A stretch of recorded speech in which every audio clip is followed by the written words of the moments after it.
Mateus, capítulo 28. Capítulo 28. Verso 18 até o verso 20. É um texto muito conhecido, né? Muito conhecido.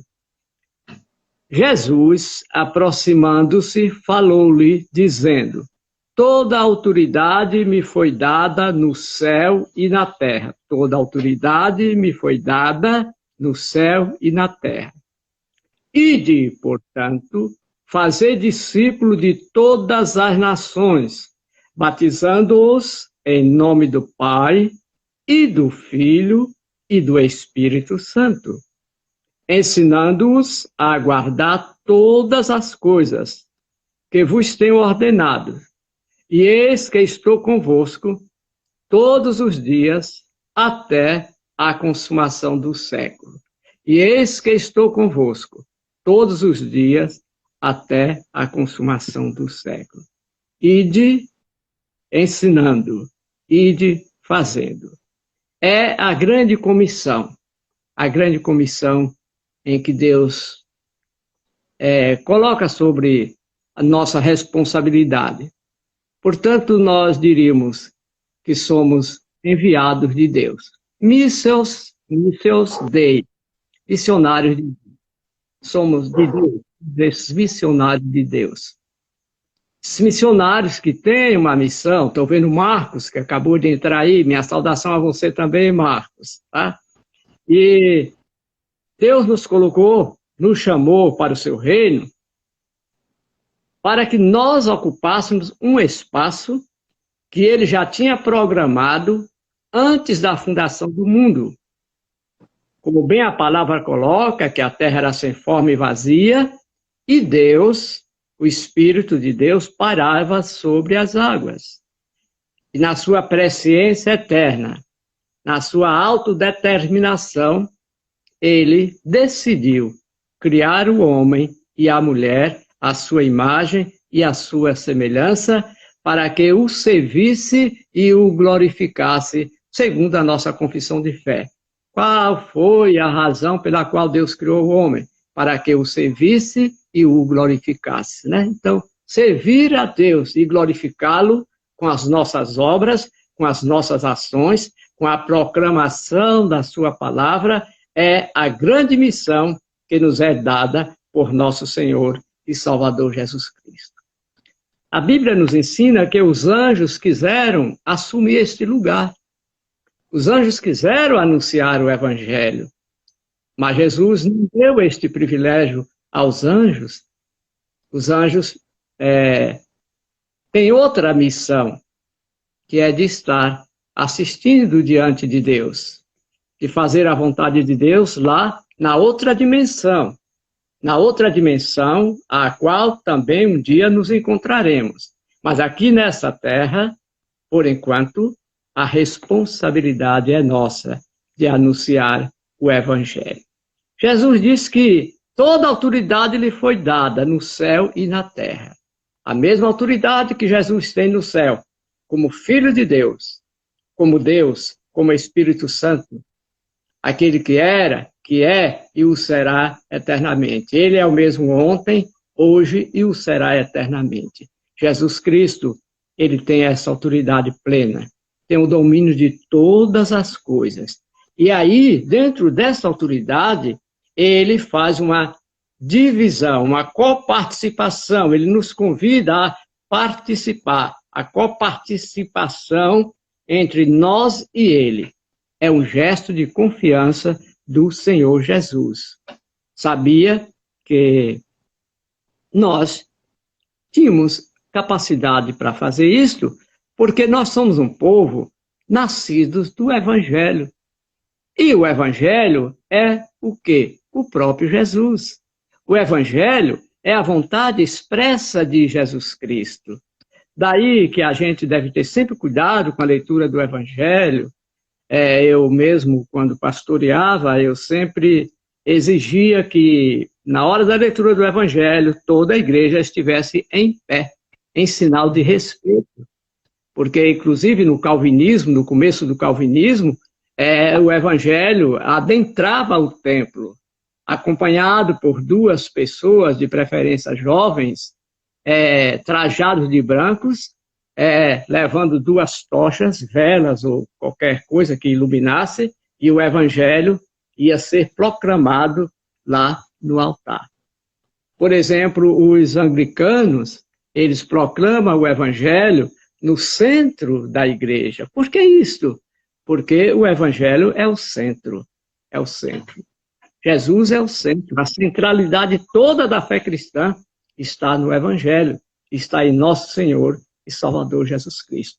Se nosso Senhor e Salvador Jesus Cristo não tivesse existido, não haveria libertação, não haveria salvação, não haveria cura, não haveria renovo, não haveria esperança, não havia uma caminhada de paz, uma caminhada saudável, uma convivência entre os povos e, consequentemente, entre as nações. Mas pregar o evangelho com responsabilidade. O que quer dizer isso? Que quando eu prego, eu não posso pregar da minha cabeça, do meu achismo. Infelizmente, fora da tradição reformada e no final do século XX, começou a surgir muito achismo, né? E por conta desse achismo, muitas igrejas, muita coisa que tem o nome de igreja, que até parece ser igreja, mas quando você vai chamar para a doutrina da tradição reformada, não são igrejas. Não são igrejas. Tem outros objetivos que não os nossos objetivos, que não os objetivos da tradição reformada, que não os objetivos do presbiterianismo, que não os objetivos da fé cristã, da fé apostólica, do mandato apostólico. Não, os interesses são outros. Os achismos não podem existir entre nós. Eu tenho que interpretar a palavra de Deus pela própria palavra de Deus. Eu tive um professor que dizia assim, que quando ele lia um texto da palavra que não entendia, ele se ajoelhava, voltava à oração, voltava a ler. E só parava de orar, e só parava de ler, quando Deus desse a ele a revelação, a interpretação daquele texto que ele não estava compreendendo. E realmente é assim que a gente deve fazer. Não, mas eu acho assim que esse versículo quer dizer isso. Nós que fizemos teologia, o colega sabe disso, aliás, os colegas que estão aí no culto, né, participando, estão aí na tela, sabem muito bem disso, que a teologia nos dá o caminho, nos aponta os meios, né, nos ajuda nessa interpretação. Através das ciências teológicas, nós vamos ter que nos valer também da arqueologia, da antropologia, da sociologia, de muitas outras ciências, para nos ajudar na compreensão exata do Evangelho, na dimensão exata do Evangelho. Porque o Evangelho foi escrito para atender a todas as culturas, Mas não quer dizer que o Evangelho tem que se adaptar às culturas. As culturas é que têm que se adaptar ao Evangelho. Hoje, nessas igrejas que não têm compromisso com a tradição, fazem uma adaptação do Evangelho segundo as suas convicções, segundo os seus achismos, para adaptar e agradar à vontade de gregos e troianos. Não fomos chamados a fazer esse tipo de evangelho, esse tipo de pregação. A pregação que louva a Deus é a pregação sincera, isto é, sem cera, né? Sem cera, né? Lá no latim, sincera, sem cera, né? É aquela que não é mentirosa, que não é falsa, que não é enganadora. É aquela pregação que nos conscientiza do pecado, do juízo e da justiça, diz a palavra de Deus, diz o seu santo evangelho. Nós somos testemunhas de Jesus Cristo para anúncio da sua palavra.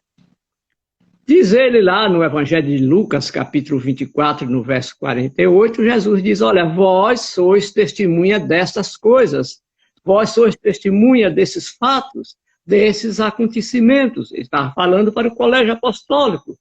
Ou seja, o colégio apostólico é, na dimensão da palavra, na nossa interpretação bíblica, o colégio apostólico é testemunha de viso, e isso no direito nós temos, no processo jurídico, nós temos dois tipos de testemunha. A testemunha de viso é aquela que viu.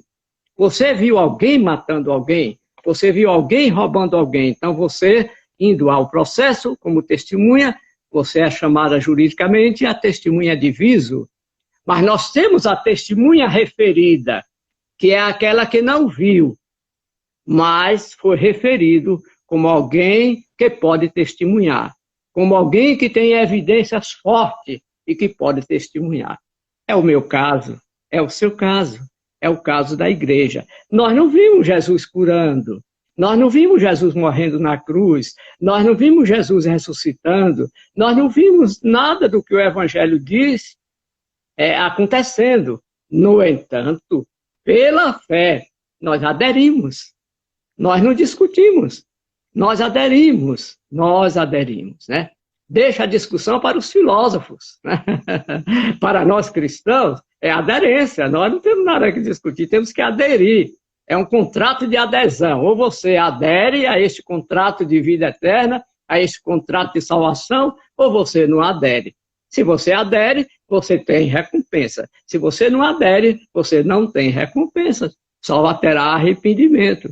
Olha, e o arrependimento tardio para nada presta.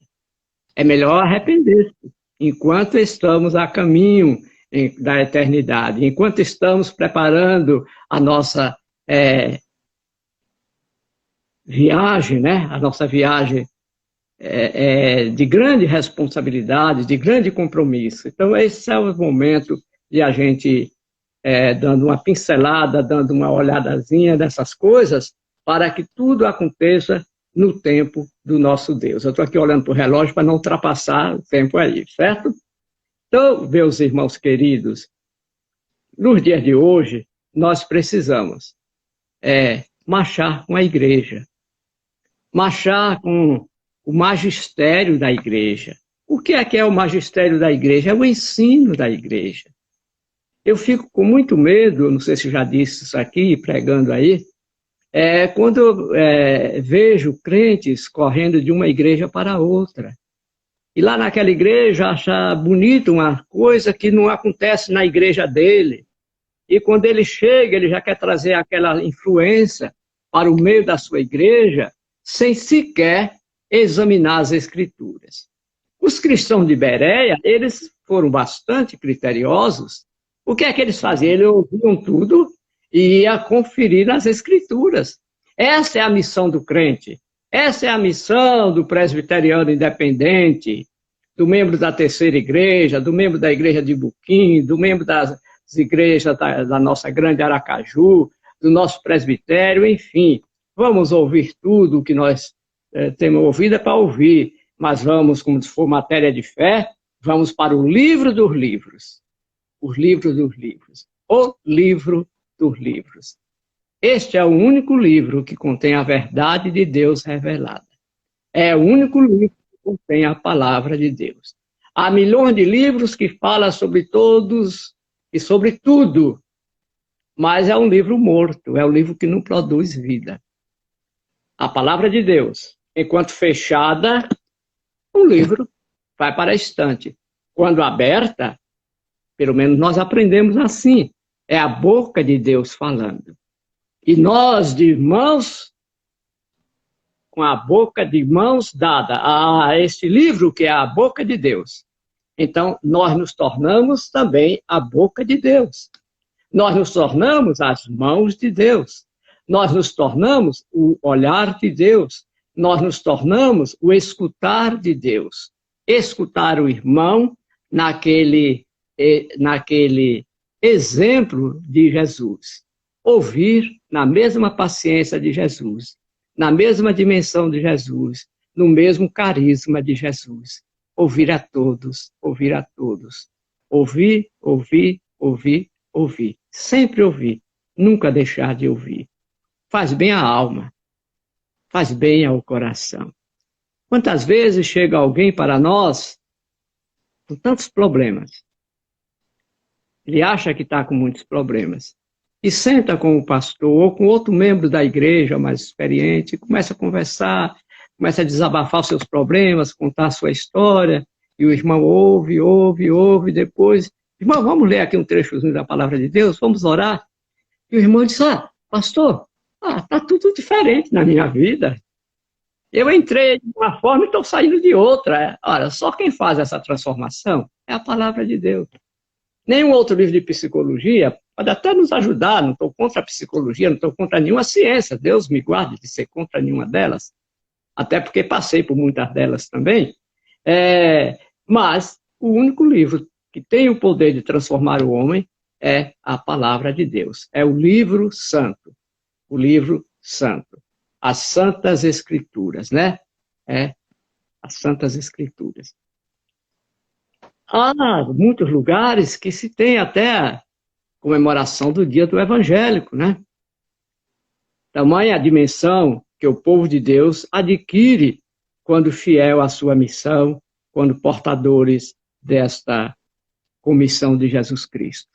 Aí em Aracaju nós temos a Bíblia, o Monumento à Bíblia. Eu lembro quando ele foi inaugurado, era presidente da União dos Ministros, pastor Gerson Vilas Boas, né? Lembro-me, e era prefeito, o senhor Heráclito Hollenberg. E lembro também que em Buquim, eu era pastor em Buquim, quando foi inaugurado a Praça da Bíblia e o Monumento à Bíblia. Inclusive era o governador do estado, saudoso, Marcelo Deda, e esteve presente, né? Inclusive deu um abraço a todos os pastores e levou todos os pastores ao palanque oficial, e ali foi feito um grande culto, uma grande celebração, porque foi erigido a Praça da Bíblia para a honra e para a glória de Deus, que outros prometeram e não fizeram. Ele não prometeu e fez, obviamente, porque o prefeito da época buscou homenagear os evangélicos. Cidade de Amargosa, vizinha à minha cidade natal, Brejões, amanhã é feriado. Amanhã não, sábado, porque é Dia dos Evangélicos. É uma cidade que eu conheço, não é tão grande, mas os evangélicos têm um peso, a ponto de que a Câmara de Vereadores, há muitos anos, aprovou o último sábado de setembro como Dia dos Evangélicos. Então há uma grande concentração, um grande show, uma grande caminhada, e aí eu sou a favor dos shows nessa hora, né? Porque é celebração, né? É na rua, é em praça pública, agora dentro da igreja não é lugar para show. Dentro da igreja, lugar para adoração. Jesus não fechou na sinagoga, Jesus não ensinou os discípulos a convidar o povo para o show, mas Jesus disse que era para convidar o povo para ouvir o evangelho, saísse de esquina em esquina, de porta em porta, pelas estradas, para que levasse o povo a ouvir o evangelho. Então, não vai ter por conta da pandemia, mas todos os anos que não tem a pandemia acontece. O Rio de Janeiro também tem no estado todo, feriado estadual, o Dia do Evangelho, e outras cidades tem. Espero que um dia também os nossos representantes na Câmara e na Assembleia de Aracaju se lembrem o quanto nós já somos. Nós já somos em torno de 35% da população brasileira, 35% a 40% da população brasileira são de evangélicos, e aí inclui todas as tradições, né? Tradição reformada, não reformada, neopentecostais com grande quantidade, sendo que a igreja tradicional pentecostal é a maior igreja, ela tem cerca de 12 milhões de membros, né? No Brasil, é a maior, né? Mas nós também não estamos tão longe, os presbiterianos parecem que estão em torno de 2 milhões e pouco. E tudo isso aconteceu porque um dia nós ouvimos o chamado de Deus. Um dia aqueles irmãos lá na Inglaterra, lá nos Estados Unidos, como Asbel Green Simonton, recebeu o chamado de Deus, ouviu a voz de Deus e veio para uma terra desconhecida, inóspita, estranha, chamada Brasil, e pisou no solo brasileiro, nos trazendo a mensagem de salvação, a mensagem de renovação. Eles tinham consciência de um Deus que é poder, de um Deus que é salvação, de um Deus que é vida, de um Deus que está na história, escreve a história, mas não fica dentro da história. Ele ultrapassa os limites da história, porque Ele é Deus, porque Ele é Senhor, porque Ele quer abençoar, porque Ele quer cuidar de cada um de nós. Nesta noite, meu irmão e minha irmã, todos que nos ouvem, eu espero que nos transformemos a cada hora missionários de Deus. Não fique esperando só pelo seu pastor, só pelo seu presbítero, mas tenha do seu presbítero, do seu pastor, a autoridade. Eu sei que ninguém negará essa autoridade. Vai, meu irmão, em nome de Jesus. Vai e anuncia. Vai e anuncia. Vai e traz, e traz, e traz, para que eu possa, para que aqui dentro da igreja nós possamos formar um só povo, uma só comunidade, um só rebanho, um só pastor. Um só rebanho, um só pastor, um só Salvador, um só Senhor.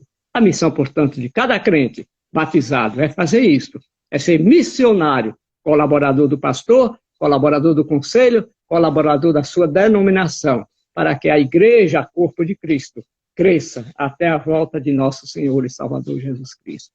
Que Ele me ajude e que Ele ajude a todos nós nessa dimensão de fé.